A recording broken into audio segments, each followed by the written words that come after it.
সকাল সকাল স্নান সেরে পুজোর কাছে চলে এলাম। আরে আজ তো সরস্বতী পুজো, আর এই পুজোর দিনে মায়ের কাছে যদি না একটু পুষ্পাঞ্জলি দিই তাহলে মনটা ভীষণ কেমন করে। আসলে জানেন তো, এই সরস্বতী পুজোর দিনে সেই ছোট্টবেলাকার দিনগুলো ভীষণ পরিমাণে মিস করি।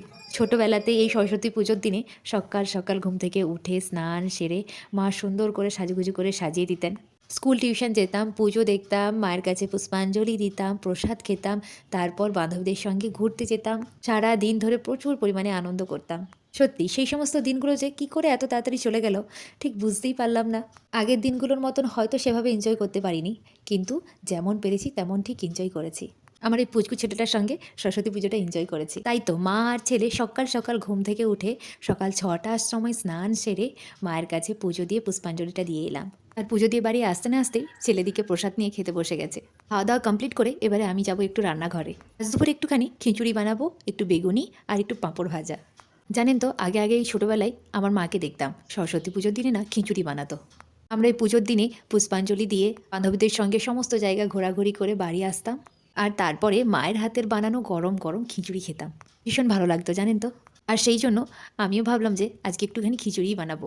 আর সেই জন্য তো রান্নাঘরে যাওয়ার আগে ছেলেকে একটুখানি কাজ দিয়ে গেলাম। আসলে কি জানেন তো, ছেলেকে আমার কাজের মধ্যে রাখলে না ও শান্তই থাকে। তাছাড়া আজকে খিচুড়ির মধ্যে একটুখানি মটরশুঁটিও দেবো, তাই ভাবলাম আমি রান্না করতে করতে মটরশুঁটি ছাড়ানোর থেকে ছেলেকে দিয়ে দেওয়াটা অনেকই ভালো।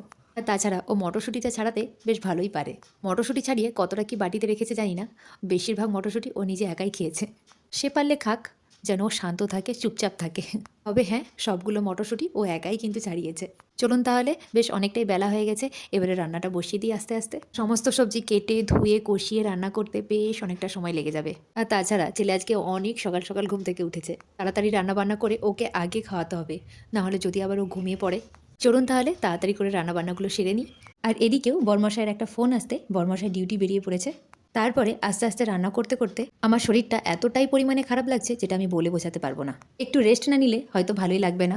হঠাৎ করতে এতটাই পরিমাণে শরীরটা খারাপ লেগেছে যে আমি ওখানে দাঁড়িয়ে দাঁড়িয়ে রান্নাটাই করতে পারছি না। যাই হোক, খিচুড়িটা যেমন তেমন করে রান্না করে একটুখানি জল খেয়ে রেস্ট নিলাম। তারপরে এসে বেগুনিটা করে নিয়েছিলাম, কারণ এদিকেও মাথাতে আছে যে তাড়াতাড়ি একটু খিচুড়িটা বানাতে হবে, না হলে আবার ছেলে ওদিকে ঘুমিয়ে পড়বে। খিচুড়িটা শুধু হয়ে থাকলে ওকে শুধু খিচুড়িটা খাইয়েও আমি ঘুম পাড়াতে পারবো। তারপরে না হয় শরীর ঠিক থাকলে বেগুনি আর পাঁপড় ভাজা ওটা না হয় পরেই হবে। তাই যেমন তেমন করে রান্না করে ওকে আগে খাইয়ে ঘুম পাড়িয়ে দিয়েছিলাম। তারপরে দেখলাম যে এখনও তো টাইম আছে, বরমশাই এখনও ডিউটি থেকে আসেনি, তাই একটু ভাবলাম যে বেগুনিটা বানিয়েই নিই। আস্তে আস্তে সমস্ত বেগুনিগুলো ভেজে নিলাম। তারপরে বরমশাই ডিউটি থেকে চলে এলে একসঙ্গে দুজনে খাওয়া দাওয়া করবো। তাহলে একা একা খেতে ভালো লাগে না। আজকের ভিডিওটা তাহলে এই পর্যন্তই। সবাই ভালো থাকবেন, সুস্থ থাকবেন। ভিডিওটা কেমন লেগেছে অবশ্যই জানাবেন।